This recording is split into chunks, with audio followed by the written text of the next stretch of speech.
യുക്രൈനിലെ വിവിധ നഗരങ്ങളിൽ കനത്ത വ്യോമാക്രമണം. ഖാർക്കീവിലെ പോലീസ് ആസ്ഥാനം ഉൾപ്പെട്ട കെട്ടിടവും മിലിറ്ററി അക്കാദമിയും ഷെല്ലാക്രമണത്തിൽ തകർന്നു. 10 പേർ മരിച്ചതായി റിപ്പോർട്ടുകളുണ്ട്. കീവിലും സുമിയിലും ചെർണിവിലും ആക്രമണം ഉണ്ടായതായി വാർത്താ ഏജൻസികൾ റിപ്പോർട്ട് ചെയ്തു.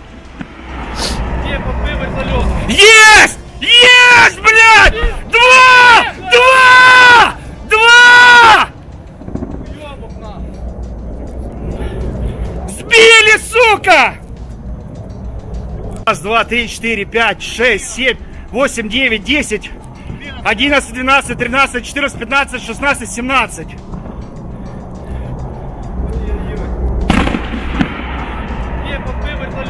Есть! Есть, блядь! Два!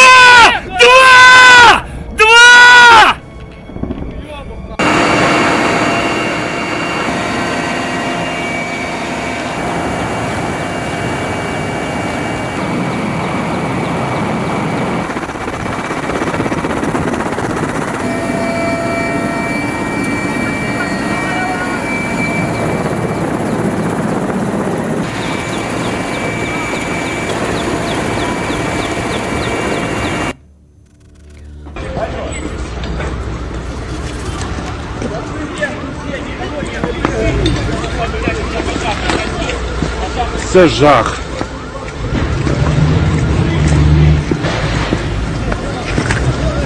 Центр міста повністю в вогні.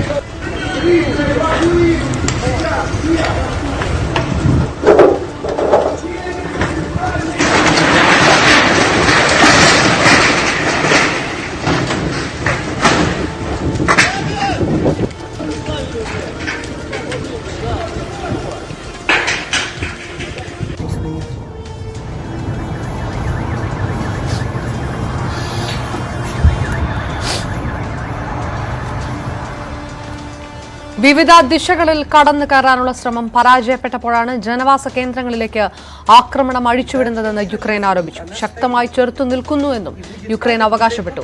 റഷ്യയുടെ വമ്പൻ പട കീവിലേക്ക് മുന്നേറുകയാണ്. വടക്ക് പടിഞ്ഞാറൻ നഗരമായ സെറ്റമറിൽ ആശുപത്രിയിൽ ക്രൂയിസ് മിസൈൽ പതിച്ച് 2 പേർ മരിച്ചതായി യുക്രൈൻ സ്ഥിരീകരിച്ചു. ഇതിനിടെ 2 റഷ്യൻ മാധ്യമങ്ങൾക്ക് റഷ്യ വിലക്കേർപ്പെടുത്തി. അതേസമയം രണ്ടാംവട്ട സമാധാന ചർച്ചയും ഇന്ന് നടന്നേക്കും. വാർ ഡെസ്കിൽ നിന്ന് സജീവ് സി വാര്യരും ഹെൽപ്പ് ഡെസ്കിൽ നിന്ന് ഗോപിക സുരേഷും നമുക്കൊപ്പം ചേരുന്നു. ആദ്യം സജീവിലേക്ക്. സജീവ്, എയർ അലർട്ട് മുഴങ്ങുന്നു. പ്രധാന നഗരങ്ങളിലെല്ലാം സൈറൻ മുഴങ്ങുകയാണ്.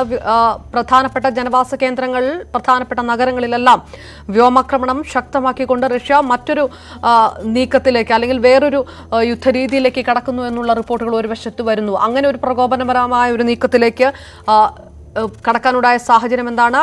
ഇതിനിടയിൽ രണ്ടാംവട്ട സമാധാന ചർച്ച നടക്കുന്നത് ഏത് രീതിയിലാണ്? അപർണ, ഇതുവരെയുള്ള യുദ്ധതന്ത്രങ്ങളെല്ലാം പാളിയപ്പോഴാണ് റഷ്യ ഇപ്പോൾ കനത്ത തോതിലുള്ള ആക്രമണം അഴിച്ചുവിടുന്നത്. വലിയ തോതിലുള്ള സേനാ വ്യൂഹം കീവ് ലക്ഷ്യമാക്കി കുതിക്കുമ്പോൾ തന്നെയാണ് ഷെല്ലാക്രമണവും മിസൈൽ ആക്രമണവും വലിയ തോതിൽ നടക്കുന്നത്. 4 നഗരങ്ങളിലാണ് ഒരേ സമയം ഷെല്ലുകൾ പതിച്ചത്. അവിടെയുള്ള ആളുകൾക്ക് ജാഗ്രതാ നിർദ്ദേശം നൽകി ആരും തന്നെ പുറത്തിറങ്ങരുതെന്ന് യുക്രൈൻ സേന ആവശ്യപ്പെട്ടു. അതോടുകൂടി വലിയ തോതിലുള്ള ആക്രമണം നടന്ന് സ്ഫോടന ശബ്ദങ്ങൾ കേട്ടതായും റിപ്പോർട്ടുകൾ വന്നുകൊണ്ടിരിക്കുകയാണ്. ഇപ്പോഴും അവിടെ കനത്ത തോതിൽ ആക്രമണം നടക്കുന്നുവെന്നാണ് അറിയാൻ സാധിക്കുന്നത്. ചെർണിവിലും ഖാർക്കിവിലും അതുപോലെ കീവിലും പിന്നീട് സുമിയിലും ഇത്രയും ഏരിയയിലാണ് വലിയ തോതിലുള്ള ആക്രമണങ്ങൾ പുരോഗമിക്കുന്നത്. അതേസമയം മറ്റ് വാർത്താവിനിമയ സംവിധാനങ്ങൾ കൂടി തകർത്തുകൊണ്ടുള്ളൊരു നീക്കമാണ് സേനയുടെ ഭാഗത്തു നിന്ന് ഉണ്ടാകുന്നത്. അടിയന്തരമായി യുക്രൈനെ വരുത്താനുള്ള ശ്രമങ്ങളാണ് നടക്കുന്നത് എന്നാണ് റിപ്പോർട്ടുകൾ. സേനയെ തടയുമ്പോൾ, സേനയ്ക്ക് കടന്നു കയറാൻ കഴിയാതായപ്പോൾ വിവിധ മേഖലകളിലേക്ക് ആക്രമണം കനപ്പിക്കുകയാണ് എന്നാണ് യുക്രൈൻ്റെ ആരോപണം. അവർ ചെറുത്തു നിൽക്കുന്നുവെന്ന അവകാശവാദവും ഉന്നയിക്കുന്നുണ്ട്. ഇപ്പോൾ അവിടെ നിന്നുള്ള കൂടുതൽ വിവരങ്ങൾ, അതായത് അവിടുത്തെ നമ്മുടെ കുട്ടികൾ തിരിച്ചെത്തേണ്ടതുണ്ട്. അവരുടെ കാര്യങ്ങളുമായി ഗോപിക സുരേഷ് ചേരുന്നുണ്ട്. ഗോപിക, നമ്മുടെ കുട്ടികളുടെ കാര്യത്തിൽ ഇപ്പോൾ ആശങ്കകൾ ഉണ്ട്, എന്നാൽ പ്രതീക്ഷകളുമുണ്ട്. അങ്ങനെയാണ് സാഹചര്യം. പലരെയും തിരിച്ചെത്തിക്കാനുള്ള നീക്കങ്ങൾ നടന്നുകൊണ്ടിരിക്കുന്നു. ചിലർ ട്രെയിനിലാണ്, ചിലർ മറ്റു വാഹനങ്ങളിലായി വന്നുകൊണ്ടിരിക്കുന്നു, അതിർത്തി പ്രദേശങ്ങളിലേക്ക് വരുന്നു എന്ന വിവരമാണുള്ളത്. എന്താണ് അവിടെ നിന്നുള്ള പുതിയ വിവരങ്ങൾ? സജീവ്, പ്രധാനമായും ഇന്ത്യൻ വിദ്യാർത്ഥികളെല്ലാം തന്നെ കീവ് കടന്നിരിക്കുകയാണ്. കീവ് കടക്കാൻ ഇന്ത്യൻ വിദ്യാർത്ഥികൾക്കൊക്കെ തന്നെ, ഇന്ത്യക്കാർക്കൊക്കെ തന്നെ കഴിഞ്ഞ ദിവസം തന്നെ എംബസിയുടെ ഭാഗത്തു നിന്ന് നിർദ്ദേശമുണ്ടായിരുന്നു. അത്തരത്തിൽ കീവ് കടന്നിട്ടുണ്ട്. ഇന്ന് പ്രധാനമായും ഈ ഹാർക്കീവ്, സുമി പ്രദേശങ്ങളിലുള്ള കുട്ടികളെയാണ്, ഏതാണ്ട് 4000-ഓളം വരുന്ന ഇന്ത്യൻ വിദ്യാർത്ഥികൾ, അതിൽ ഏതാണ്ട് 1500-ൽ പരം വരുന്ന മലയാളി വിദ്യാർത്ഥികൾ ഒക്കെയാണ് ഹാർക്കീവ്, സുമി പ്രദേശങ്ങളിൽ ഉള്ളത്. ഈ സുമി, ഹാർക്കീവ് പ്രദേശങ്ങൾ ഒക്കെ തന്നെ റഷ്യൻ അതിർത്തിയോട് ഏറ്റവും അടുത്ത് ചേർന്ന് കിടക്കുന്ന പ്രദേശങ്ങളാണ്. അതുകൊണ്ട് തന്നെ ഇന്ത്യ ഈ പ്രദേശങ്ങളിലുള്ള കുട്ടികളെ റഷ്യ മാർഗം രക്ഷപ്പെടുത്തിയെടുക്കാനുള്ള ഒരു നയതന്ത്ര തരത്തിലുള്ള ചർച്ചകൾ ഒക്കെ തന്നെ പുരോഗമിക്കുന്നുണ്ട്. പക്ഷേ സൈനിക നീക്കം നടക്കുന്ന ഒരു പശ്ചാത്തലത്തിൽ റഷ്യ ഇതുവരെ അതിനുള്ള ഒരു അനുമതി നൽകിയിട്ടില്ല. പക്ഷേ ഇന്ത്യ ചില വ്യവസ്ഥകൾ മുന്നോട്ട് വയ്ക്കുന്നുണ്ട്. ആ തരത്തിലുള്ള കഴിഞ്ഞ 2 ദിവസമായി ആ തരത്തിലുള്ള ചർച്ചകൾ നടക്കുകയാണ്. ആ തരത്തിലുള്ള ചർച്ചകൾ കഴിഞ്ഞ 2 ദിവസം ആയിട്ട് തന്നെ നടക്കുന്നുണ്ട്. പക്ഷേ റഷ്യ അനുമതി നൽകിയിട്ടില്ല. എന്തെങ്കിലും മെസ്സേജുകൾ അയക്കുന്നുണ്ടോ, എന്തെങ്കിലും വിവരങ്ങൾ കൈമാറുന്നുണ്ടോ ഇപ്പോൾ? സജീവ്, ഇന്ത്യയുടെ നയതന്ത്ര ചർച്ചകൾ ഒരു ഭാഗത്ത് നടക്കുന്നുണ്ട്. കാരണം ഈ സുമി നാഷണൽ യൂണിവേഴ്സിറ്റി ഒക്കെ ഏറ്റവും അതിർത്തി പങ്കിടുന്ന പ്രദേശമാണ്. അവിടുന്ന് ഒരു 40 കിലോമീറ്റർ സഞ്ചരിച്ചാൽ കുട്ടികൾക്ക് ഈ റഷ്യൻ അതിർത്തിയിലേക്ക് എത്താം. ആ തരത്തിലുള്ള ചർച്ചകൾ നടക്കുന്നു. പക്ഷേ യുദ്ധം തുടങ്ങി 7-ാം ദിവസമാണ്. 6 ദിവസമായി ബങ്കറുകളിൽ കഴിയുകയായിരുന്നു കുട്ടികൾ. അതുകൊണ്ട് തന്നെ കുട്ടികൾ സ്വന്തം നിലയ്ക്ക്, അതായത് കുട്ടികളുടെ ഏജന്റുമാർ മുഖേനയൊക്കെ അവർ ഒരുക്കി കൊടുക്കുന്ന വാഹനങ്ങളിലൊക്കെ നിരവധി കുട്ടികൾ ആ തരത്തിൽ അടുത്തുള്ള മെട്രോ സ്റ്റേഷനിലേക്ക് സഞ്ചരിക്കുന്നുണ്ട്. മെട്രോ വഴി ട്രെയിൻ ആക്സസിബിലിറ്റി ഉള്ള റെയിൽവേ സ്റ്റേഷനിലേക്ക് കടക്കാനാണ് ഈ കുട്ടികളുടെ ശ്രമം. ഈ ഖാർക്കീവ് നാഷണൽ യൂണിവേഴ്സിറ്റിയിലൊക്കെ ഒരുപാട് മലയാളികൾ പഠിക്കുന്നുണ്ട്. ഖാർക്കീവിൽ ഏതാണ്ട് 667 വിദ്യാർത്ഥികൾ പഠിക്കുന്നുണ്ട് എന്നാണ് നോർക്കയിൽ നിന്നുമൊക്കെ നമുക്ക് ലഭിക്കുന്ന വിവരം. സുമി സ്റ്റേറ്റ് മെഡിക്കൽ യൂണിവേഴ്സിറ്റിയിൽ ഏതാണ്ട് 515 മലയാളി വിദ്യാർത്ഥികൾ ഉണ്ട് എന്നാണ്. ഇവരൊക്കെ പല കൂട്ടങ്ങളായി തിരിഞ്ഞ് ഏറ്റവും അടുത്തുള്ള മെട്രോ സ്റ്റേഷനിലേക്കും പിന്നീട് തുടർന്ന് റെയിൽവേ സ്റ്റേഷനിലേക്കും അവിടെ നിന്ന് കീവിലേക്കും, കീവിൽ നിന്ന് ലിവോവിലേക്കും, തുടർന്ന് പോളണ്ട് അതിർത്തി, ഹംഗറി അതിർത്തി, സ്ലോവാക്യൻ ബോർഡർ തുടങ്ങിയ ബോർഡറുകളിലേക്കും ഒക്കെ കടക്കാനുള്ള കുട്ടികളുടെ ഭാഗത്തു നിന്ന് വലിയ തരത്തിലുള്ള ശ്രമമുണ്ട്. ഒപ്പം തന്നെ എംബസിയുടെ ഭാഗത്തു നിന്ന് കൃത്യമായ മാർഗനിർദ്ദേശങ്ങളും മുന്നറിയിപ്പുകളും ഒക്കെ ഈ തരത്തിൽ ട്രാവൽ ചെയ്യുന്ന കുട്ടികൾക്ക് നൽകുന്നുണ്ട്. പ്രധാനമായിട്ടും ഈ കീവിലുണ്ടായിരുന്ന ഇന്ത്യൻ എംബസി ഇപ്പോൾ ലിവോവിലാണ് പ്രവർത്തിക്കുന്നത്. 25 കൂടുതൽ ഉദ്യോഗസ്ഥർ, എംബസിക്ക് സഹായം നൽകാൻ വേണ്ടി ഇന്ത്യയിൽ നിന്ന് 25 പുതിയ ഉദ്യോഗസ്ഥർ അവിടെ എത്തിയിട്ടുണ്ട്. അപ്പോൾ ഇനി ലിവോവിൽ ഒക്കെ എത്തുന്ന കുട്ടികൾക്ക് കൃത്യമായ മാർഗനിർദ്ദേശങ്ങൾ, ഏത് അതിർത്തിയിലേക്കാണ് കടക്കേണ്ടത് എന്നതനുസരിച്ചുള്ള കൃത്യമായ മാർഗനിർദ്ദേശങ്ങളൊക്കെ ഇന്ത്യൻ എംബസിയുടെ ഭാഗത്ത് നിന്ന് ലഭിക്കുമെന്ന് വേണം നമുക്ക് മനസ്സിലാക്കാൻ. അങ്ങനെയാണെങ്കിൽ ആശാവഹമായ അവസ്ഥയാണ്. അവിടെ നിന്നുള്ള കുട്ടികൾ തിരിച്ചു വരാനുള്ള പാതയിലാണ് എന്നറിയുന്നു. പലപ്പോഴും പലരോടും ബങ്കറുകളിൽ താമസിക്കാൻ നേരത്തെ പറഞ്ഞിരുന്നു. അവരോടെല്ലാം തിരിച്ചു പോരാൻ ആവശ്യപ്പെട്ടിരിക്കുന്നു. പലരും കീവ് കടന്ന് പോന്നിരിക്കുന്നുവെന്നറിയാൻ സാധിക്കുന്നു. അത് ഗുണകരമായ മാറ്റമാണ്. എന്നാൽ ഇനി ഏതെങ്കിലും കുട്ടികളുടെ ഭാഗത്തുനിന്ന് പുതിയ വിവരങ്ങൾ ലഭ്യമാകുന്നുണ്ടോ?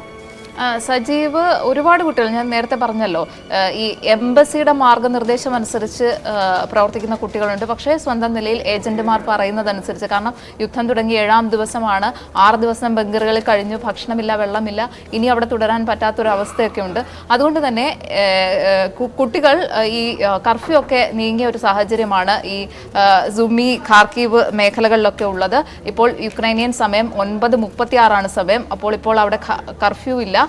ഗതാഗത സംവിധാനം, വാഹന സൗകര്യം ഒക്കെയുള്ള സമയം, ഈ അലാം അടിക്കാത്ത സമയം, യുദ്ധം നടക്കാത്ത സമയം, സൈനിക വിന്യാസം നടക്കാത്ത സമയം, അതൊക്കെ നോക്കി സേഫായിട്ട് കുട്ടികൾ അടുത്ത മെട്രോ സ്റ്റേഷനുകളിലേക്കും മറ്റും നീങ്ങുന്നുണ്ട് എന്നാണ് ഏറ്റവും ഒടുവിൽ ലഭിക്കുന്ന വിവരം. ഇന്ത്യൻ എംബസി പലതരത്തിലുള്ള നിർദ്ദേശങ്ങളാണ് കുട്ടികൾക്ക് കൊടുക്കുന്നത്. ഇപ്പോൾ നമ്മൾ കഴിഞ്ഞ ദിവസമൊക്കെ കണ്ടിരുന്നു, ഈ പോളണ്ട് അതിർത്തിയിലേക്ക് എത്തുന്ന കുട്ടികൾ ഒരുപാട് പേരുണ്ട്. അവർ ഈ ഷെഹിനി, മെഡിഗ ബോർഡറുകൾ വഴിയാണ് കടക്കാൻ ശ്രമിക്കുന്നത്. അവിടെ വലിയ തരത്തിലുള്ള തിരക്കാണ് ഇവർക്ക് അനുഭവപ്പെടുന്നത്. അതുകൊണ്ട് തന്നെ ഇന്ത്യൻ എംബസി ഏറ്റവും ഒടുവിൽ നൽകിയിരിക്കുന്ന നിർദ്ദേശം അനുസരിച്ച് പോളണ്ടിലേക്ക് പ്രവേശിക്കാൻ ബുഡോമിയർസ് എന്നൊരു അതിർത്തിയുണ്ട്. അവിടുത്തെ ചെക്ക് പോയിന്റ് വഴിയാണ് ഈ വിദ്യാർത്ഥികൾക്ക് കടക്കാൻ നിർദ്ദേശം നൽകിയിരിക്കുന്നത്.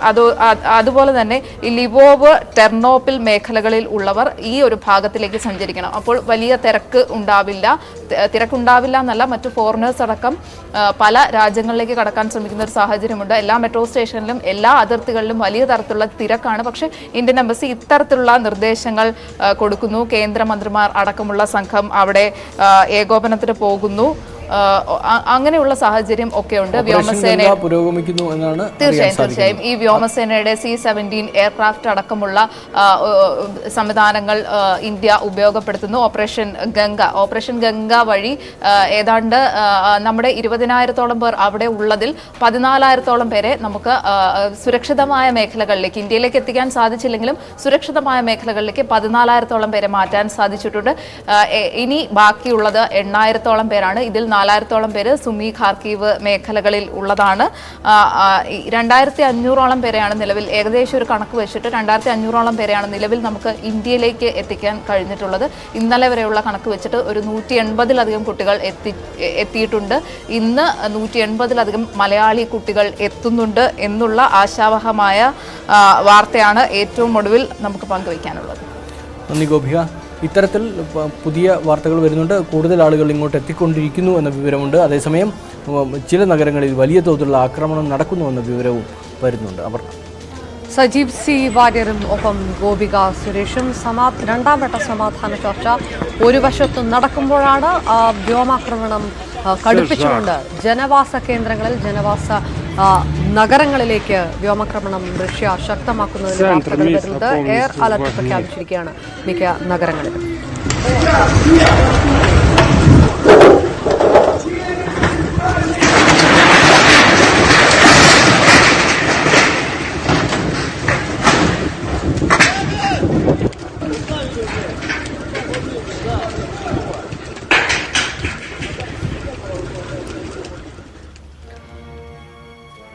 വൻ നഗരങ്ങൾക്കൊപ്പം ചെറുനഗരങ്ങളിലേക്കും ആക്രമണം വ്യാപിപ്പിക്കുകയാണ് റഷ്യ.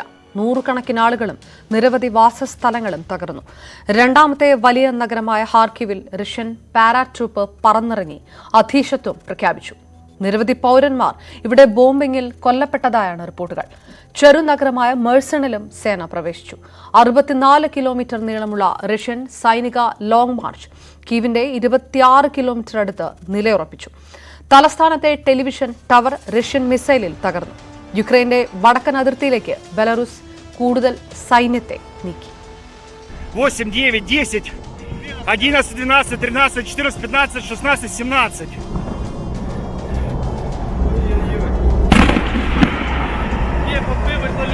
Есть! Есть, блядь!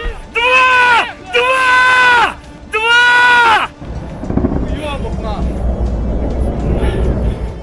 നിപ്രോയിലേക്ക് പറന്നു വന്ന റഷ്യൻ ഹെലികോപ്റ്ററുകൾ അതൊന്നൊന്നായി വെടിവെച്ചിടുകയാണ് യുക്രൈൻ സൈന്യം. പിന്തുണയുമായി ഒപ്പമിറങ്ങുകയാണ് നാട്ടിൽ ശേഷിക്കുന്ന ജനത. അതിന് റഷ്യയുടെ തിരിച്ചടി ജനവാസ കേന്ദ്രങ്ങൾ ആക്രമിച്ചാണ്. ആശുപത്രികളുടെ നിലവറകൾ മൃതദേഹങ്ങൾ കൊണ്ട് നിറയുന്നു.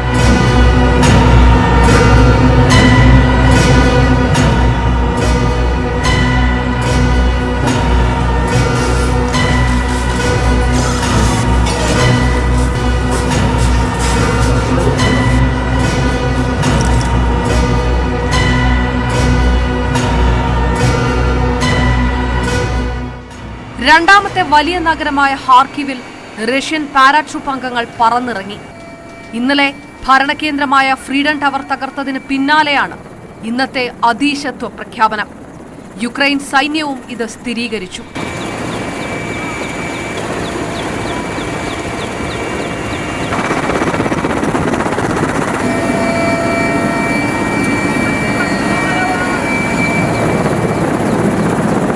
ഹാർക്കിവ് ഈ വ്യോമാക്രമണത്തിന് ശേഷം തകർന്നു കിടക്കുകയാണ്. പതിറ്റാണ്ടുകളുടെ പ്രയത്നം കൊണ്ട് ഉയർന്ന നഗരം ഇപ്പോൾ കോൺക്രീറ്റ് കൂമ്പാരം.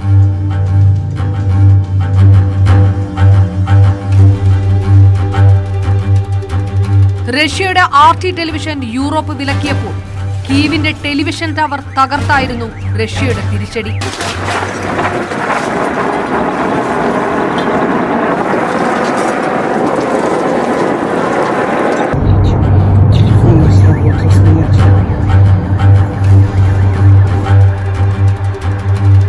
Дальше еще сейчас будут. Она стоит. И будет падать, не дай бог, прямо на нас. 5 പേരാണ് ഇവിടെ കൊല്ലപ്പെട്ടത്.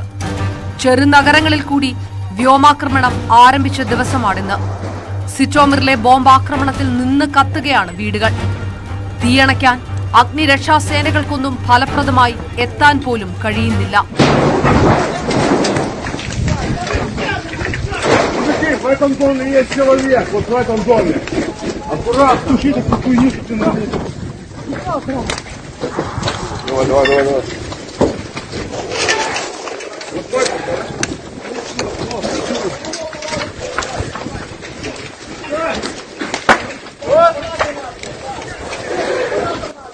ഇതുവരെ കണ്ടതൊന്നുമല്ല യുദ്ധമെന്ന് ഓർമ്മിപ്പിക്കുകയാണ് ഓരോ നഗരങ്ങളിൽ നിന്നും പുറത്തുവരുന്ന കാഴ്ചകൾ.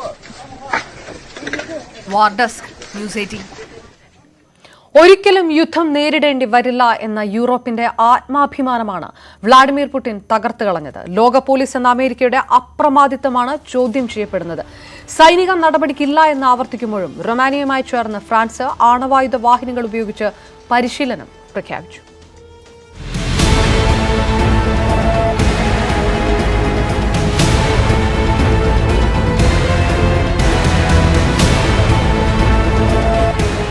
ഇതാണ് സൈപ്രസ് തീരത്ത് നങ്കൂരമിട്ട ഫ്രാൻസിന്റെ ആണവായുധ വിമാനവാഹിനി കപ്പൽ. കിഴക്കൻ മെഡിറ്ററേനിയൻ തീരത്ത് 2 മാസത്തെ പരിശീലനത്തിന് എന്ന പേരിൽ എത്തിച്ചിരിക്കുന്ന കപ്പലിൽ 20 റഫാൽ യുദ്ധവിമാനങ്ങളുണ്ട്. എല്ലാം ആണവായുധം വഹിക്കാൻ ശേഷിയുള്ളത്. സൈപ്രസ് തീരത്ത് ഇത് നങ്കൂരമിട്ടു എന്നതിലും വലിയ വാർത്ത റൊമാനിയയുമായി ചേർന്നുള്ള പരിശീലനമാണ്. യുക്രൈൻ അതിർത്തിയിൽ റൊമാനിയയുമായി ഇപ്പോൾ നടത്തുന്ന പരിശീലനം യുദ്ധത്തിൽ കുറഞ്ഞ് മറ്റൊന്നുമല്ല. കഴിഞ്ഞയാഴ്ച ബാൾട്ടിക്കിൽ റഷ്യ ആണവായുധവാഹക ശേഷിയുള്ള വിമാനങ്ങളുമായി നടത്തിയ പരിശീലനത്തിനുള്ള മറുപടി മാത്രമല്ല ഇപ്പോൾ ഫ്രാൻസ് നൽകുന്നത്.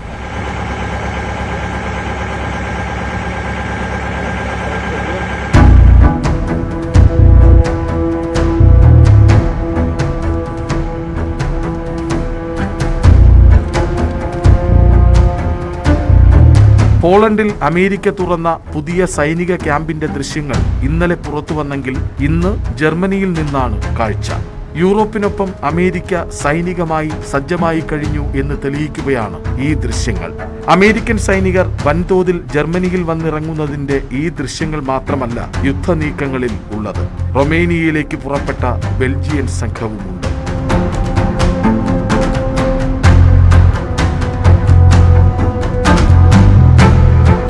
പടയൊരുക്കം യൂറോപ്പിലും അമേരിക്കയിലും മാത്രമല്ല, റഷ്യക്കുള്ളിൽ തന്നെ യുദ്ധവിരുദ്ധ പ്രകടനങ്ങൾ നടക്കുന്നുണ്ട്.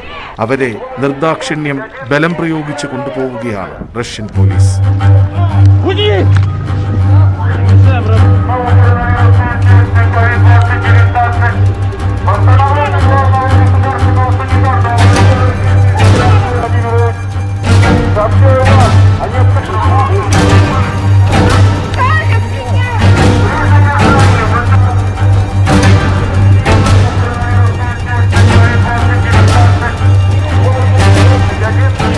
വാർ desk, news 18.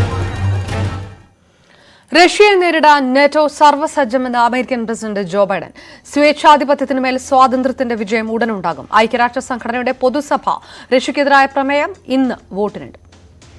Tonight, I say to the Russian oligarchs and the corrupt leaders who built billions of dollars off this violent regime, no more. The United States, I mean it. പുടിന്റെയും അഴിമതിക്കാരായ കൂട്ടാളികളുടെയും പ്രഭുവാഴ്ച. അമേരിക്കൻ പ്രസിഡന്റ് ജോ ബൈഡന്റെ ഈ പ്രയോഗത്തിന് എഴുന്നേറ്റ് നിന്നു കൈയടിച്ചു ഭരണ പ്രതിപക്ഷ ഭേദമില്ലാതെ എല്ലാവരും.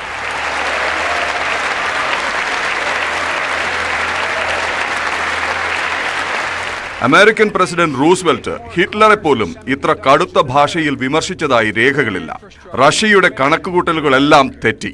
ഇതുവരെ ഏർപ്പെടുത്തിയ ഉപരോധങ്ങളൊക്കെ തുടക്കം മാത്രമാണ്. റഷ്യ യുദ്ധത്തിനായി നീക്കിവെച്ച മുഴുവൻ പണവും അസാധുവാകും.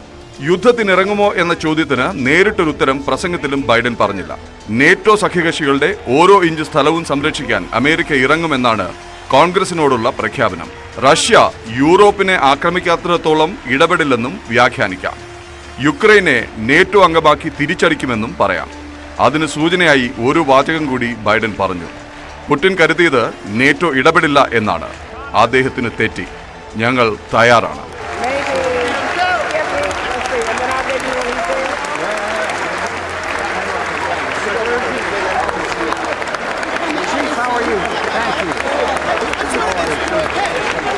ഐക്യരാഷ്ട്ര സംഘടനയുടെ പൊതുസഭയിൽ റഷ്യക്കെതിരായ പ്രമേയം ഇന്ന് വോട്ടിനിടും. 193 അംഗരാജ്യങ്ങളിൽ ശേഷിക്കുന്നവരുടെ പ്രസംഗങ്ങൾക്ക് ശേഷം പ്രമേയത്തിൽ നടപടി എന്നാണ് ഇന്നത്തെ അജണ്ട. ഇന്ത്യൻ സമയം രാത്രി 8:30-ക്കാണ് യോഗം ആരംഭിക്കുന്നത്. War desk, news 18. യുക്രൈൻ രക്ഷാദൌത്യം ഓപ്പറേഷൻ ഗംഗ വിപുലീകരിച്ചു കേന്ദ്ര സർക്കാർ. ഇതുവരെ 13 വിമാനങ്ങൾ ഇന്ത്യയിൽ തിരിച്ചെത്തി. വ്യോമസേനയുടെ 3 വിമാനങ്ങൾ രക്ഷാദൌത്യത്തിന്റെ ഭാഗമായി. യുക്രൈനുള്ള ദുരിതാശ്വാസ സാമഗ്രികളും ഇന്ന് എത്തിക്കും. പോളണ്ടിലേക്ക് പ്രവേശിക്കാൻ ബുഡോമിയേഴ്സ് അതിർത്തി ചെക്ക് പോയിന്റിലേക്ക് എത്താൻ ഇന്ത്യക്കാർക്ക് എംബസി നിർദ്ദേശം നൽകി. യുക്രൈനിൽ നിന്ന് ഇന്ത്യക്കാരെ ഒഴിപ്പിക്കുന്ന രക്ഷാദൌത്യം ഓപ്പറേഷൻ ഗംഗ അതിവേഗം തുടരുകയാണ്. 1377 ഇന്ത്യക്കാരെയാണ് ഇന്ന് നാട്ടിലെത്തിക്കുന്നത്. റൊമേനിയ, ഹംഗറി, പോളണ്ട് എന്നീ രാജ്യങ്ങളിൽ നിന്ന് 6 വിമാനങ്ങളിലായാണ് സംഘം എത്തുന്നത്. ഡൽഹിയിലെത്തിയ യാത്രക്കാരെ കേന്ദ്രമന്ത്രിമാർ സ്വീകരിച്ചു.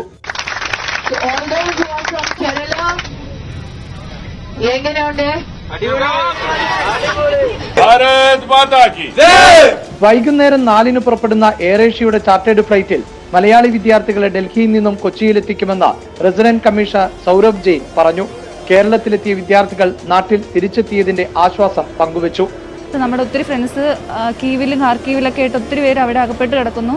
അപ്പോൾ ആ കുട്ടികളെയും കൂടെ എത്രയും വേഗം ഗവൺമെന്റ് ഇവാക്യുവേറ്റ് ചെയ്ത് നാട്ടിലെത്തിക്കണം. നരേന്ദ്രമോദി സർ, എംബസി പ്രവർത്തകർ, Hungary, especially Hungary embassy and Ukraine embassy, പിന്നെ എയർപോർട്ട് അധികൃതർ, അവരൊക്കെ നന്നായിട്ട് ഞങ്ങളെ ഹെൽപ്പ് ചെയ്തു. ഒരു ബുദ്ധിമുട്ടും കൂടാതെ ഞങ്ങളെ കെയർ ചെയ്തു. ഫുഡായാലും എന്തായാലും ഞങ്ങൾക്ക് നൽകി. എല്ലാം സേഫായിട്ട് ഞങ്ങളെ ഇവിടെ എത്തിച്ചു. ഒരുപാട് സന്തോഷമുണ്ട്. എംബസി പോലും ചില സമയങ്ങളിൽ അവർക്കൊന്നും ചെയ്യാൻ പറ്റില്ല, കാരണം അവിടുത്തെ സാഹചര്യം അങ്ങനെയാണ്.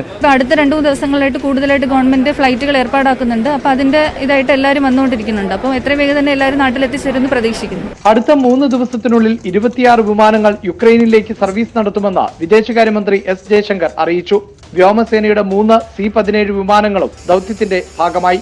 യുക്രൈനിലേക്ക് ദുരിതാശ്വാസ സാമഗ്രികളുമായാണ് വിമാനം പുറപ്പെട്ടത്. അതേസമയം പോളണ്ടിലേക്ക് പ്രവേശിക്കാൻ ബുഡോമിയസ് അതിർത്തി ചെക്ക് പോയിന്റിലേക്ക് എത്താൻ ഇന്ത്യക്കാർക്ക് എംബസി നിർദ്ദേശം നൽകി. ലെവീവ്, ടെർണോപ്പിൽ മേഖലയിലുള്ളവർ ഇവിടേക്ക് യാത്ര ചെയ്യണമെന്നാണ് അറിയിച്ചിട്ടുള്ളത്. ന്യൂസ് 18 ഡൽഹി. വിദേശത്ത് പഠിക്കാൻ പോകുന്നവരുടെ കണക്ക് വിവരങ്ങൾ നോർക്കയുടെ പക്കലില്ലെന്ന് NORKA vice chairman P Sreeramakrishnan. വിദേശത്ത് പോകുന്നവർ നിർബന്ധമായും രജിസ്ട്രേഷൻ നടത്തണമെന്നാണ് യുക്രൈൻ സംഭവങ്ങൾ തെളിയിക്കുന്നതെന്നും പി ശ്രീരാമകൃഷ്ണൻ പറഞ്ഞു. യുക്രൈനിൽ അകപ്പെട്ട മലയാളി വിദ്യാർത്ഥികളുടെ പൂർണ്ണ വിവരങ്ങൾ സർക്കാരിന്റെ പക്കലില്ലെന്നാണ് നോർക്ക വൈസ് ചെയർമാൻ കൂടിയായ പി ശ്രീരാമകൃഷ്ണൻ വ്യക്തമാക്കുന്നത്. വിദേശത്ത് പോകുമ്പോൾ രജിസ്ട്രേഷൻ നടത്തണമെന്ന നിർദ്ദേശം പാലിക്കാത്തതാണ് ഇതിന് കാരണം. നോർക്കയിൽ രജിസ്റ്റർ ചെയ്ത് യുക്രൈനിൽ പോയത് 152 വിദ്യാർത്ഥികൾ മാത്രമാണ്. യുദ്ധം തുടങ്ങിയപ്പോൾ മടങ്ങിവരാൻ രജിസ്റ്റർ ചെയ്തത് 3500-ലധികം പേർ. ഇതുവരെ 3500-ലേറെ വിദ്യാർത്ഥികളാണ് നോർക്കയിലെ രജിസ്ട്രേഷൻ പോർട്ടൽ വഴി രജിസ്റ്റർ ചെയ്തത്. നേരത്തെ രജിസ്റ്റർ ചെയ്ത് പോയവർ വെറും 152 പേരായിരുന്നു. കുട്ടികളുടെ രജിസ്ട്രേഷൻ ഈ വിദേശ രാജ്യങ്ങളിലേക്ക് പഠിക്കാൻ പോകുമ്പോൾ രജിസ്ട്രേഷൻ നടത്തുക എന്നുള്ളത് അനിവാര്യമാണെന്നുള്ളത് വീണ്ടും ഇതുവഴി തെളിഞ്ഞിരിക്കുകയാണ്. കാരണം അവരുടെ വിവരങ്ങൾ പോലും ലഭ്യമല്ലാത്ത സാഹചര്യമുണ്ട്. മുഴുവൻ മലയാളികളെയും നാട്ടിലെത്തിക്കാൻ ശ്രമം തുടരുകയാണ്. ഇതിനായി പ്രത്യേക വിമാനങ്ങൾ ക്രമീകരിച്ചിട്ടുണ്ടെന്നും ശ്രീരാമകൃഷ്ണൻ വ്യക്തമാക്കി. സനോജ് സുരേന്ദ്രൻ, ന്യൂസ് 18 കൊച്ചി. റഷ്യയെ കായിക മേഖലയിൽ സമ്പൂർണ്ണമായി വിലക്കുമ്പോൾ കളത്തിലിറക്കി തോൽപ്പിച്ച യുക്രൈൻ താരം. മെക്സിക്കോയിലെ മോണ്ടെറി ഓപ്പണിലാണ് യുക്രൈന്റെ സൂപ്പർ താരം എലിന സ്വിറ്റോലിന റഷ്യയുടെ അനസ്റ്റാസിയ പൊട്ടാപ്പോവയെ തോൽപ്പിച്ചത്. സമ്മാനത്തുക യുക്രൈൻ യുദ്ധഫണ്ടിലേക്ക് നൽകുന്നതായി എലിന പ്രഖ്യാപിച്ചു.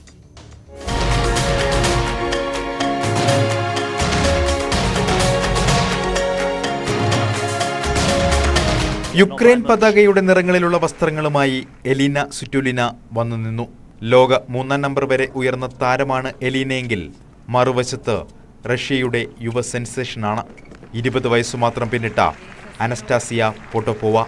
പെൺകുട്ടികളുടെ വിഭാഗത്തിലെ മുൻ ലോക 1-ാം നമ്പർ, കുട്ടികളുടെ വിംബിൾട്ടൺ നേടിയയാൾ, അട്ടിമറികളിലൂടെ പ്രശസ്ത. ഈ യുദ്ധം എലീന ഏറ്റെടുക്കുമോ? പിന്മാറാനുള്ള സമ്മർദ്ദങ്ങളെല്ലാം അതിജീവിച്ച് പോരാടാനായിരുന്നു തീരുമാനം. എലീനയ്ക്ക് തുടക്കം ഒട്ടും ആശ്വാസകരമായിരുന്നില്ല. അനസ്റ്റാസിയയുടെ മുന്നേറ്റത്തോടെ തുടങ്ങിയ മത്സരത്തിൽ 5 മിനിറ്റ് തികയും മുൻപ് എലീന മടങ്ങിയെത്തി. പിന്നെ ഏകപക്ഷീയമായ കുതിപ്പ്. 6-2 ആദ്യ സെറ്റ്. 2-ാം സെറ്റായപ്പോഴേക്കും എലീനയുടെ ബാക്ക് ഹാൻഡ് ഷോട്ടുകളിൽ പരിഭ്രമിച്ചു നിന്നു അനസ്റ്റാസിയ. 6-1 2-ാം സെറ്റ്. അപ്പോൾ നെഞ്ചിൽ കൈവച്ച് പ്രാർത്ഥനകളോടെ നടക്കുകയായിരുന്നു Elina. A statement of intent from Svitolina, the champion here in 2020. showing her true colours once again in more ways than one. A big win for Elina Svitolina against Anastasia Potapova. രാജ്യങ്ങൾ തമ്മിലുള്ള ശത്രുത കളിക്കളത്തിലേക്ക് നീണ്ടില്ല. കൈകൊടുത്തു തന്നെ പിരിഞ്ഞു ഇരുവരും. മത്സരത്തുക Ukraine യുദ്ധഫണ്ടിലേക്ക് നൽകി. ലോകത്തിന് മറ്റൊരു സന്ദേശവും നൽകി എലീന. വാർഡെസ്ക്, ന്യൂസ് 18. മകൾക്കും കൊച്ചുമകൾക്കുമൊപ്പം രാജ്യം നടന്നു കടക്കുകയാണ് ഒരു 80-കാരി. യുക്രൈനിൽ നിന്ന് ഹംഗറിയിലേക്കുള്ള യാത്രയിൽ ശാപം പോലെ ഒരു കാര്യമേ പിരോസ്ക പറയുന്നുള്ളൂ: ഈ മണ്ണിലേക്ക് ഇനി ഒരിക്കലും മടങ്ങി വരില്ല.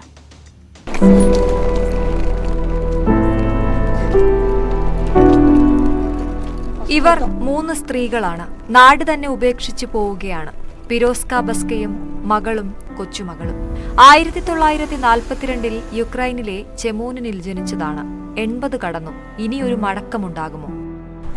Kis vannak ám 14 éves, sírt, hogy engem minden áron hozzanak el a 2 nagylány Pesten.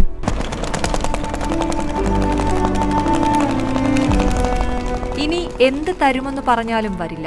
വീടും ഉള്ളതെല്ലാം ഇട്ടെറിഞ്ഞു പോരുകയാണ്. മകൾക്കൊരു നായയുണ്ടായിരുന്നു. അതെവിടേക്കോ ഓടിപ്പോയി. ഈ കയ്യിലുള്ളതല്ലാതെ മറ്റൊന്നും ബാക്കിയില്ല. ഇവിടെ ഇനി ആര് ജീവിക്കാൻ?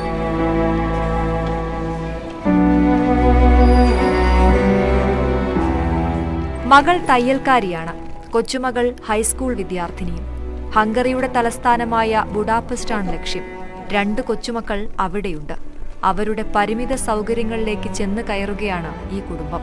സൈനിക സേവനം യുക്രൈൻ നിർബന്ധമാക്കിയതോടെ മകളുടെ ഭർത്താവ് 2 ദിവസം മുൻപ് തന്നെ ഹംഗറിയിലേക്ക് രക്ഷപ്പെട്ടു. 2ാം ലോക മഹായുദ്ധാനന്തര ഭീകരത നേരിൽ കണ്ടയാളാണ് ബസ്ക. ഹിറ്റ്ലറുടെ ജർമ്മനി കീഴടക്കിയ യുക്രൈനിലെ യുദ്ധക്കെടുതികൾ അനുഭവിച്ചയാൾ. പോകുമ്പോൾ തിരിഞ്ഞു നോട്ടമില്ലാതെ അവർ പറയുന്നു: ഇനി എനിക്ക് ഉറങ്ങാനാകില്ല. പഴയ ഒരു മരം പറിച്ചു നട്ടാൽ അതിന് വേര് പിടിക്കില്ല, കരിഞ്ഞു പോകും. ഉള്ളിൽ തട്ടി ബക്സ പറയുന്നത് സ്ഫോടന ശബ്ദങ്ങൾക്കിടെ ആരു കേൾക്കാൻ? വാർഡെസ്ക്, ന്യൂസ് 18. ഖാർക്കിവിൽ സൈന്യം തകർത്തത് റഷ്യൻ ചരിത്രവുമായി അഭേദ്യ ബന്ധമുള്ള സ്മാരകം. 1 നൂറ്റാണ്ടിന്റെ പാരമ്പര്യമുള്ള കെട്ടിടം ഏറെക്കാലം KGB സ്ഥാപകന്റെ പേരിലാണ് അറിയപ്പെട്ടിരുന്നത്. യുക്രൈനിലെ ഏറ്റവും വലിയ ലെനിൻ പ്രതിമകളിലൊന്ന് നിന്നിരുന്നതും ഇവിടെയാണ്.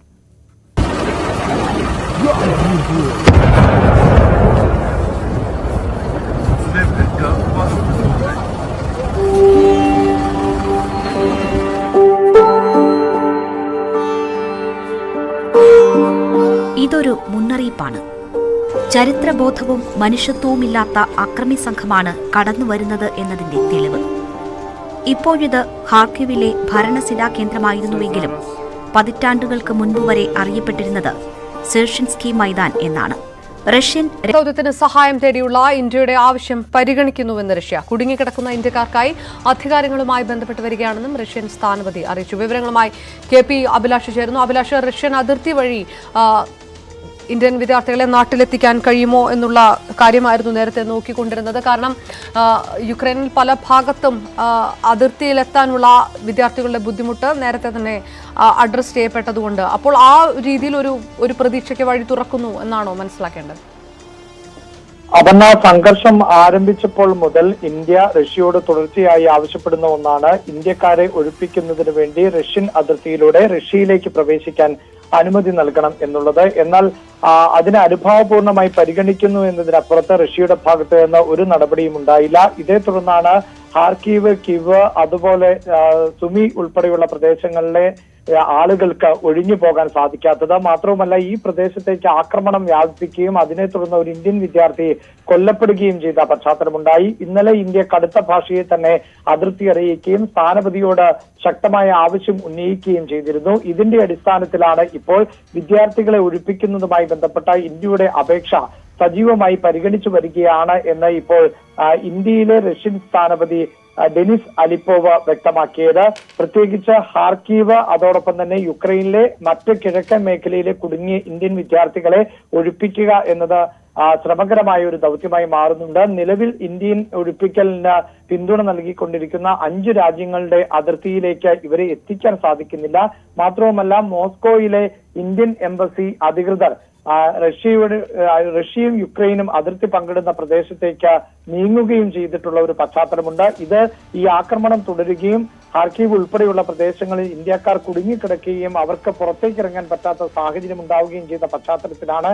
എന്തായാലും ഇപ്പോൾ റഷ്യയുടെ ഭാഗത്ത് നിന്ന് പ്രതീക്ഷയ്ക്ക് വകയുള്ള ഒരു റിപ്പോർട്ട് തന്നെയാണ് പുറത്തു വരുന്നത്. ഡെനിസ് സലിപ്പോവ് ഇന്ത്യയിലെ റഷ്യൻ സ്ഥാനപതിയാണ് ഇക്കാര്യത്തിൽ ഒരു പ്രതികരണം നടത്തിയിട്ടുള്ളത്. ഇന്ത്യയുടെ അപേക്ഷയുമായി ബന്ധപ്പെട്ട് റഷ്യയിലെ അധികൃതരുമായി ആശയവിനിമയം നടത്തുന്നുണ്ട് എന്നാണ് അദ്ദേഹം വ്യക്തമാക്കിയത്. അനുകൂലമായ ഒരു നിലപാട് ഈ വിഷയത്തിൽ ഇന്ത്യ പ്രതീക്ഷിക്കുകയാണ്. അപർണ. KP അഭിലാഷ വിവരങ്ങൾ നൽകുന്നു. റഷ്യയുടെ സഹായം തേടിക്കൊണ്ട് രക്ഷാദൗത്യം കൂടുതൽ കാര്യക്ഷമമായി നടപ്പാക്കാനുള്ള ആ ആവശ്യം പരിഗണിക്കുന്നുവെന്ന് റഷ്യ അറിയിച്ചിരിക്കുന്നു. റഷ്യൻ സ്ഥാനപതി അധികാരികളുമായി ബന്ധപ്പെട്ട് വരികയാണ് എന്നുകൂടി അറിയിച്ചിരിക്കുന്നു. ഒപ്പം അഭിലാഷ, ഓപ്പറേഷൻ ഗംഗയുമായി ബന്ധപ്പെട്ട് മറ്റ് എന്തെങ്കിലും പുതിയ വിവരങ്ങൾ ഈ ഘട്ടത്തിലുണ്ടോ? എത്ര വിമാനങ്ങൾ ഇതിനോടകം എത്തിച്ചേർന്നിരിക്കുന്നു?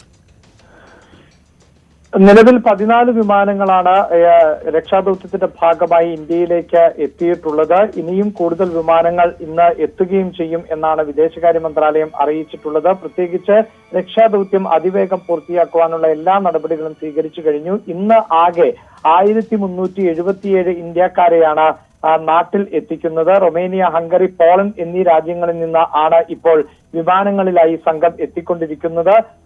അതോടൊപ്പം തന്നെ ഇന്ത്യയിലേക്ക് എത്തിക്കൊണ്ടിരിക്കുന്ന ആളുകൾക്കും വിവിധ സംസ്ഥാനങ്ങളിലേക്ക് പോകുന്നതിനുള്ള സൗകര്യങ്ങളും ഏർപ്പെടുത്തിയിട്ടുണ്ട്. ഇന്ന് ഈ രക്ഷാദൗത്യത്തിന്റെ ഭാഗമായി ഇന്ത്യയിൽ എത്തുന്ന, ഡൽഹിയിൽ എത്തുന്ന മുഴുവൻ മലയാളികളെയും ഒരുമിച്ച് കൊച്ചിയിലേക്ക് അയക്കുവാനുള്ള ഒരു നീക്കമാണ് കേരള ഹൗസിലും നടന്നുകൊണ്ടിരിക്കുന്നത്. വൈകിട്ട് 4 ആണ് എയർ ഏഷ്യയുടെ വിമാനം ഉള്ളത്. ഈ വിമാനത്തിൽ ഇവരെ നാട്ടിലേക്ക് എത്തിക്കുന്നതിനുള്ള നീക്കങ്ങൾ പുരോഗമിക്കുന്നു. അടുത്ത 3 ദിവസങ്ങളിലായി 26 വിമാനങ്ങൾ ആണ് രക്ഷാദൗത്യത്തിന്റെ ഭാഗമായി പുറപ്പെടുക. ഇക്കാര്യത്തിൽ ആണ് വിദേശകാര്യമന്ത്രി എസ് ജയശങ്കർ സ്ഥിരീകരിച്ചിട്ടുള്ളത്. നിലവിൽ ഇന്ത്യൻ വ്യോമസേനയുടെ 3 C-17 വിമാനങ്ങൾ ദൗത്യത്തിന്റെ ഭാഗമായി പുറപ്പെട്ടു കഴിഞ്ഞിട്ടുണ്ട്. യുക്രൈനിലേക്ക് ദുരിതാശ്വാസ സാമഗ്രികളുമായാണ് ഈ വിമാനങ്ങൾ പുറപ്പെട്ടിട്ടുള്ളത്. മരുന്ന്, അതോടൊപ്പം തന്നെ മെഡിക്കൽ സപ്പോർട്ടിന് ആവശ്യമായ മറ്റ് അനുബന്ധ വസ്തുക്കൾ, കമ്പിളി ഉൾപ്പെടെ തണുപ്പിനെ പ്രതിരോധിക്കാൻ പറ്റുന്ന വസ്ത്രങ്ങൾ, ടെന്റുകൾ നിർമ്മിക്കുന്നതിന് ആവശ്യമായ സാമഗ്രികൾ ഉൾപ്പെടെ ആണ് ഈ വ്യോമസേന വിമാനത്തിൽ ഇന്ത്യ കരുതലായി അയച്ചു നൽകിയിട്ടുള്ളത്. അതോടൊപ്പം തന്നെ പോളണ്ടിലേക്ക് പ്രവേശിക്കാൻ ബുഡോമിയസ് അതിർത്തി ചെക്ക് പോയിന്റിലേക്ക് എത്തണമെന്ന നിർദ്ദേശം എംബസി നൽകിയിട്ടുണ്ട്. അതുപ്രകാരം ലവീവ്, ടെർണോപ്പിൾ ഉൾപ്പെടെയുള്ള മേഖലകളിൽ നിന്നുള്ളവർ ഇപ്പോൾ പോളണ്ട് അതിർത്തിയിലെ ബുഡോമിയസ് ചെക്ക് പോയിന്റിലേക്ക് നീങ്ങിക്കൊണ്ടിരിക്കുകയാണ്. പോളണ്ടിൽ നിന്ന് ഉൾപ്പെടെ അധിക വിമാനങ്ങൾ അടുത്ത ദിവസം സർവീസ് നടത്തുന്നതോടെ കൂടുതൽ ഇന്ത്യക്കാരെ എത്തിക്കാൻ സാധിക്കും. അല്പസമയം മുമ്പ് വിദേശകാര്യ സഹമന്ത്രി വി മുരളീധരന്റെ നേതൃത്വത്തിൽ ഈ യുക്രൈനിൽ കുടുങ്ങിയിട്ടുള്ള വിദ്യാർത്ഥികളുടെ രക്ഷിതാക്കളുമായി ഒരു ചർച്ച നടത്തുകയുണ്ടായി. ഈ ചർച്ചയിൽ അവർ ഏതൊക്കെ മേഖലയിലാണ് വിദ്യാർത്ഥികൾ കുടുങ്ങിക്കിടക്കുന്നത്, അവർ നേരിടുന്ന ബുദ്ധിമുട്ടുകൾ എന്തൊക്കെ എന്ന് വിദേശകാര്യ സഹമന്ത്രിയോട് നേരിട്ട് അറിയിക്കുകയും ചെയ്തിട്ടുണ്ട്. അപർണ. റൈറ്റ്. KP അഭിലാഷ് നൽകിയത് ഓപ്പറേഷൻ ഗംഗയുടെ ഏറ്റവും പുതിയ അപ്ഡേറ്റുകൾ. വാർത്തകളിലേക്ക് തിരികെ വരാം ഇടവേളയ്ക്ക് ശേഷം.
CPM സംസ്ഥാന സമ്മേളനം തുടരുന്നു.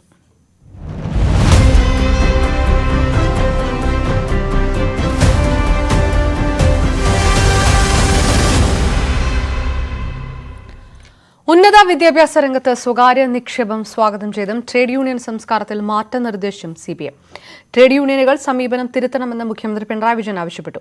നവകേരള വികസന രേഖ അവതരിപ്പിക്കുമ്പോഴായിരുന്നു മുഖ്യമന്ത്രിയുടെ നിർദ്ദേശം. CPMന്റെ വികസന സമീപനത്തിൽ സമഗ്ര മാറ്റം പ്രഖ്യാപിക്കുന്ന രേഖയിൽ നാളെ ചർച്ച നടക്കും. കേരളത്തിന്റെ വികസന മുന്നേറ്റം പ്രഥമ ലക്ഷ്യമായി പ്രഖ്യാപിച്ച സർക്കാരിനായി വികസന സമീപനത്തിൽ തന്നെ മാറ്റം വരുത്തുകയാണ് CPM. സ്വകാര്യ നിക്ഷേപം, വിദേശ വായ്പ തുടങ്ങി എക്കാലവും എതിർത്തിരുന്ന നയങ്ങളിൽ തിരുത്തൽ നിർദ്ദേശിക്കുന്ന രേഖയാണ് നാളെ സമ്മേളനത്തിൽ ചർച്ചയ്ക്ക് വരുന്നത്. 2 മണിക്കൂറെടുത്താണ് മുഖ്യമന്ത്രി ഇന്നലെ രേഖ അവതരിപ്പിച്ചത്. സർക്കാരിനെയും പാർട്ടിയും നിരന്തരം പരികൽപ്പിക്കുന്ന ട്രേഡ് യൂണിയൻ സംസ്കാരം മാറ്റണമെന്ന സുപ്രധാന നിർദ്ദേശം മുഖ്യമന്ത്രി സമ്മേളനത്തിൽ മുന്നോട്ട് വച്ചു. ട്രേഡ് യൂണിയൻ പ്രവർത്തനത്തിൽ തിരുത്തൽ വേണം. കുറെ നാളുകളായി നമ്മൾ ഇതൊക്കെ ചെയ്യുന്നു. ഇനിയും തുടർന്നാൽ പല മേഖലകളെയും ബാധിക്കുമെന്നും പിണറായി മുന്നറിയിപ്പ് നൽകി. ഉന്നത വിദ്യാഭ്യാസ മേഖലയിലും പൊതു സ്വകാര്യ പങ്കാളിത്തത്തോടെയുള്ള സ്ഥാപനങ്ങളാകാമെന്ന് രേഖ നിർദ്ദേശിക്കുന്നു. കേരള മാതൃകയ്ക്ക് അനുസൃതമായി ഉന്നത വിദ്യാഭ്യാസ മേഖല വികസിച്ചില്ല എന്ന വിലയിരുത്തലിലാണ് ഈ നയം മാറ്റം. പൊതു സ്വകാര്യ പങ്കാളിത്തത്തോടെയുള്ള സ്ഥാപനങ്ങളെയും ക്ഷണിക്കുമ്പോൾ അവയ്ക്കുമേൽ സാമൂഹ്യ നിയന്ത്രണം കൊണ്ടുവരാമെന്നാണ് പാർട്ടിയുടെ പ്രതീക്ഷ.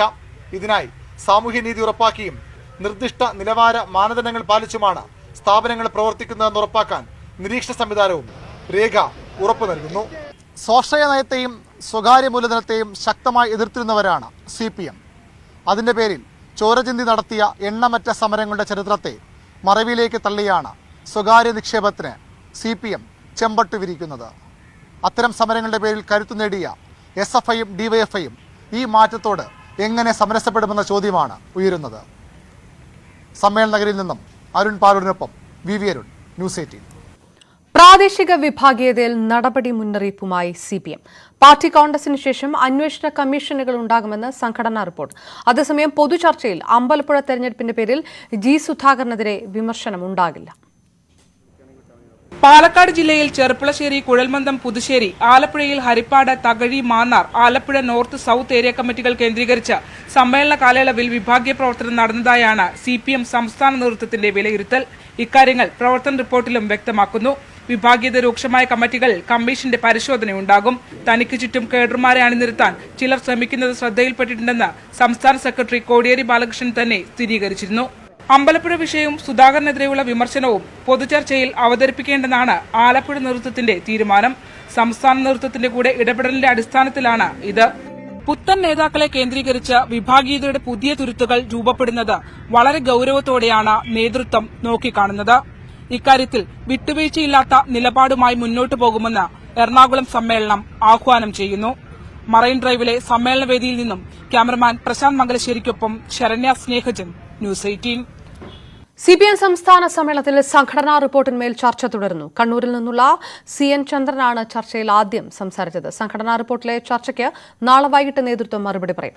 നവകേരള വികസന രേഖയിൽ ചർച്ച നാളെയാണ്. സനോജ് സുരേന്ദ്രൻ ചേർന്നു. സനോജ്, പ്രകടമായിട്ടുള്ള നയമാറ്റങ്ങൾ, അതും വികസന വിഷയങ്ങളിൽ നിന്നുള്ള സൂചനകളും വിലയിരുത്തലുകളും ഒക്കെയാണ് നേരത്തെ തന്നെ വന്നുകൊണ്ടിരിക്കുന്നത്. ഏത് രീതിയിലുള്ള മറുപടികളും ഏത് രീതിയിലാണ് ചർച്ച പുരോഗമിക്കുന്നതെന്നാണ് നമുക്ക് ലഭ്യമാകുന്ന വിവരം?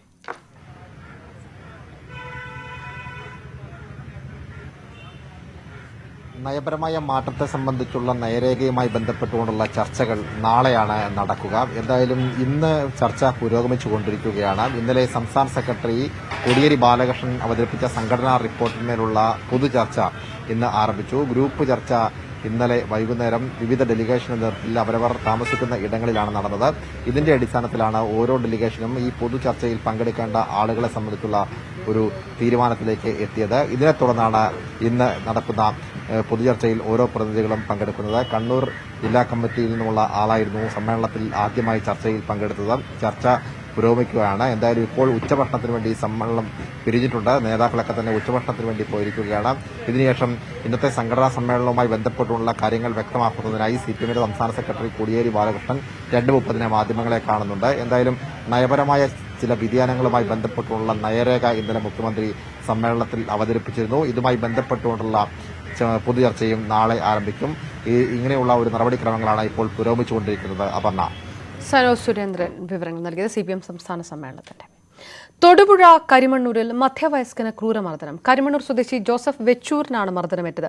CPM ഏരിയ സെക്രട്ടറി അടക്കമുള്ളവരുടെ നേതൃത്വത്തിലാണ് മർദ്ദിച്ചതെന്ന് ജോസഫ് പറഞ്ഞു.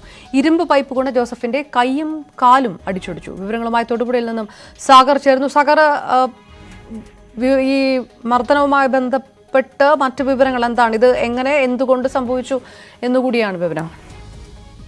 അപർണ, തൊടുപുഴയ്ക്കടുത്ത് കരിമണ്ണൂരിലാണ് 51 വയസ്സുകാരന് CPM ഏരിയ സെക്രട്ടറി അടക്കമുള്ളവരുടെ ക്രൂരമായ ഒരു മർദ്ദനം ഏറ്റിരിക്കുന്നത്.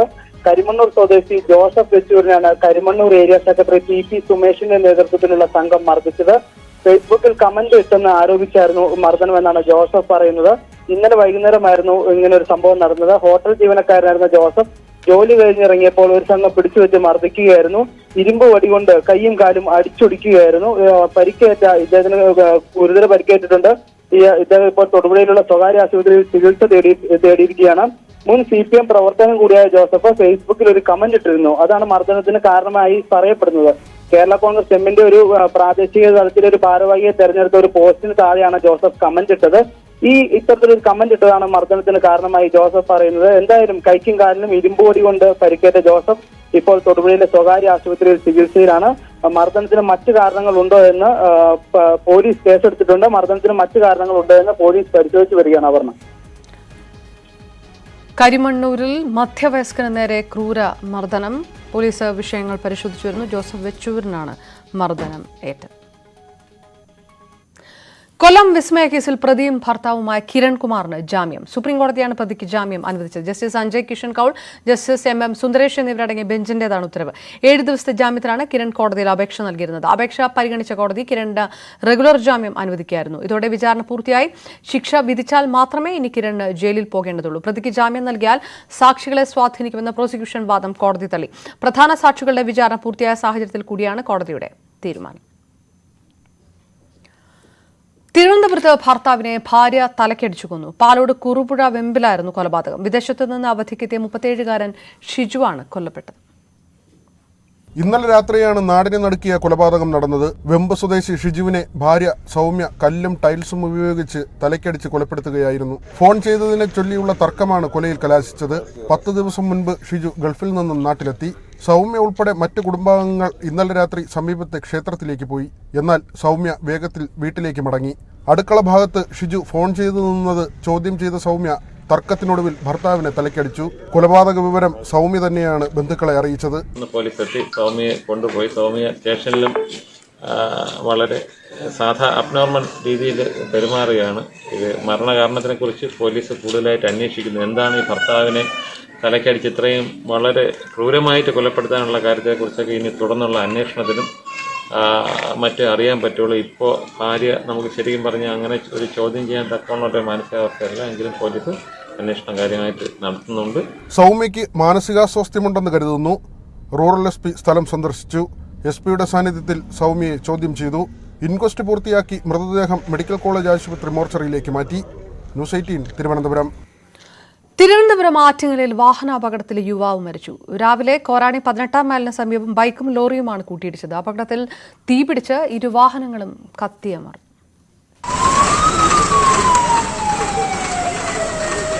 ഒരേ ദിശയിൽ തിരുവനന്തപുരം ഭാഗത്തേക്ക് വരികയായിരുന്ന ബൈക്കും ലോറിയുമാണ് അപകടത്തിൽപ്പെട്ടത്. ലോറിക്കടിയിൽ കുടുങ്ങിയ ബൈക്കുമായി 10 മീറ്ററോളം മുന്നോട്ട് നീങ്ങിയ ശേഷമാണ് ലോറി നിന്നത്. ഇതിനിടെ പെട്രോൾ ടാങ്ക് തകർന്ന് ബൈക്കിന് തീപിടിച്ചു. ലോറിയും കത്തിനശിച്ചു.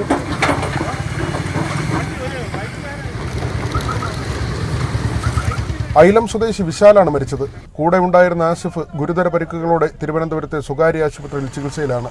കഴക്കൂട്ടത്തെ സ്വകാര്യ എഞ്ചിനീയറിംഗ് കോളേജ് വിദ്യാർത്ഥികളാണ് ഇരുവരും. അപകടത്തെ തുടർന്ന് ഏറെ നേരം ദേശീയപാതയിൽ ഗതാഗതം തടസ്സപ്പെട്ടു. ന്യൂസ് 18 തിരുവനന്തപുരം. ശിവരാത്രിയോടനുബന്ധിച്ചുള്ള ബലിതർപ്പണം ആലുവ മണപ്പുറത്ത് തുടരുകയാണ്. ഉച്ചയ്ക്ക് 2 മണി വരെയാണ് ചടങ്ങുകൾ. വലിയ തിരക്കാണ് ആലുവയിൽ അനുഭവപ്പെടുന്നത്. ഡാനിപോളിന്റെ റിപ്പോർട്ട്. പുലർച്ചെ മുതൽ ആരംഭിച്ച ബലിതർപ്പണ ചടങ്ങുകളുടെ ഒരു തിരക്ക്, അതിനൊരു കുറവ് ഇപ്പോൾ വന്നിട്ടുണ്ട്. ഉച്ചയോടടുക്കുമ്പോഴേക്കും വലിയ രീതിയിലൊരു കുറവ് വന്നിട്ടുണ്ട്. ഇന്നലെ രാത്രി ശിവരാത്രി ആഘോഷങ്ങളുടെ ഭാഗമായിട്ട് ഇവിടേക്ക് എത്തിയ ആൾക്കൂട്ടം അല്ലെങ്കിൽ ഇവിടേക്ക് എത്തിയ ഭക്തജനങ്ങൾ എല്ലാവരും തന്നെ ഇവിടേക്ക് തുടരുന്നു.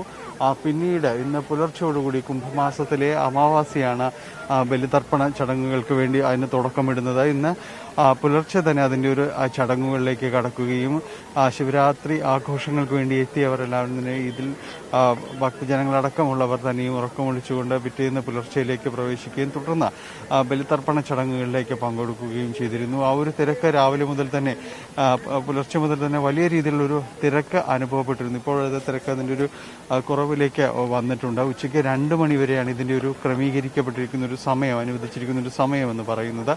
148ഓളം ബലിത്തറകളാണ് പിതൃമോക്ഷ ചടങ്ങുകൾക്ക് വേണ്ടി പിതൃതർപ്പണ ചടങ്ങുകൾ നടത്തുന്നതിന് വേണ്ടി ഇവിടെ ക്രമീകരിച്ചിട്ടുള്ളത്. രാവിലെ നല്ല തിരക്കുകൾ അനുഭവപ്പെട്ടിരുന്നു. ഇപ്പോൾ തിരക്ക് കുറഞ്ഞിരിക്കുന്നു. ഇവിടേക്ക് എത്തുന്നവർക്ക് വേണ്ടിയുള്ള ക്രമീകരണങ്ങൾ, യാത്രാ ക്രമീകരണങ്ങൾ അടക്കമുള്ള കാര്യങ്ങളിൽ KSRTCയും കൊച്ചി മെട്രോയും ഉൾപ്പെടെയുള്ള സംവിധാനങ്ങൾ ഏർപ്പെടുത്തി ചെയ്തിരുന്നു. മണപ്പുറത്തേക്ക് ശിവരാത്രി മണപ്പുറത്തേക്ക് തന്നെ KSRTC നേരിട്ട് സർവീസുകൾ നടത്തുകയും ചെയ്തിട്ടുണ്ടായിരുന്നു. ഇന്ന് പുലർച്ചെ മുതൽ തന്നെയാണ് കൊച്ചി മെട്രോയുടെ സർവീസുകൾ ആരംഭിച്ചിരുന്നു. ഇപ്പോൾ തിരക്ക് കുറവിലേക്ക് വന്നിരിക്കുന്നു. സുരക്ഷാ ക്രമീകരണങ്ങളും വിപുലമായ രീതിയിൽ തന്നെയാണ് ചെയ്തിരുന്നത്. കഴിഞ്ഞ 2 വർഷങ്ങളായി വലിയ തിരക്കുകൾ ഉണ്ടായിരുന്നില്ല. വലിയ ക്രമീകരണങ്ങൾ കോവിഡിന്റെ സാഹചര്യത്തിലെല്ലാം തന്നെ ഉണ്ടായിരുന്നു. അതുകൊണ്ട് തന്നെ ഇന്ന് കാണുന്ന രീതിയിലായിരുന്നില്ല കഴിഞ്ഞ വർഷങ്ങളിലെല്ലാം തന്നെയും ഇവിടെ ചടങ്ങുകൾ നടന്നിരുന്നത്. പേരിന് മാത്രമായി ചടങ്ങുകൾ നടത്തി അവസാനിപ്പിക്കുകയായിരുന്നു. അതുകൊണ്ട് ഇത്തവണ ഈ കോവിഡ് സാഹചര്യങ്ങളെല്ലാം ഒഴിഞ്ഞൊരു പശ്ചാത്തലത്തിൽ വലിയ രീതിയിലേക്ക് ഇവിടേക്ക് ആളുകൾ എത്തുന്നതിന് സഹായമായിരുന്നു. അത് മുന്നിൽ കണ്ടുകൊണ്ട് തന്നെ പോലീസും മറ്റ് സംവിധാനങ്ങളും എല്ലാം തന്നെയും കൂടുതൽ ആളുകൾ ഇവിടേക്ക് നിയോഗിക്കുകയും ഏതാണ്ട് 6 ഡിവൈഎസ്പിമാരുടെ നേതൃത്വത്തിൽ 1000-ലധികം പോലീസ് ഉദ്യോഗസ്ഥരെയാണ് ഇവിടെ സുരക്ഷാ കാര്യങ്ങൾക്കും മറ്റുമായി ചുമതലപ്പെടുത്തിയിരുന്നത്.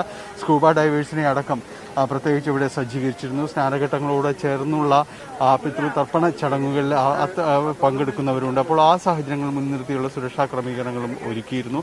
ഇപ്പോൾ ഇന്നലെ വൈകുന്നേരം മുതൽ അനുഭവപ്പെട്ടു തുടങ്ങിയ തിരക്കിന് ഇപ്പോൾ കുറവ് വന്നിരിക്കുന്നു. കരിപ്പൂർ അന്താരാഷ്ട്ര വിമാനത്താവളത്തിൽ നിന്നും കസ്റ്റംസിനെ വെട്ടിച്ച് പുറത്ത് എത്തിച്ച സ്വർണം പോലീസ് പിടികൂടി. സംഭവവുമായി ബന്ധപ്പെട്ട് മണ്ണാർക്കാട് സ്വദേശി രമേശ് കളരിക്കലാണ് പിടിയിലായത്. രമേശിനെ സ്വീകരിക്കാനെത്തിയ കൊടുവള്ളി സ്വദേശി അബ്ദുറഹ്മാനെയും വാഹനവും പോലീസ് കസ്റ്റഡിയിലെടുത്തു. മിശ്രിതം ഒളിപ്പിച്ച 4 ക്യാപ്സൂളുകൾ പോലീസ് കണ്ടെടുത്തു.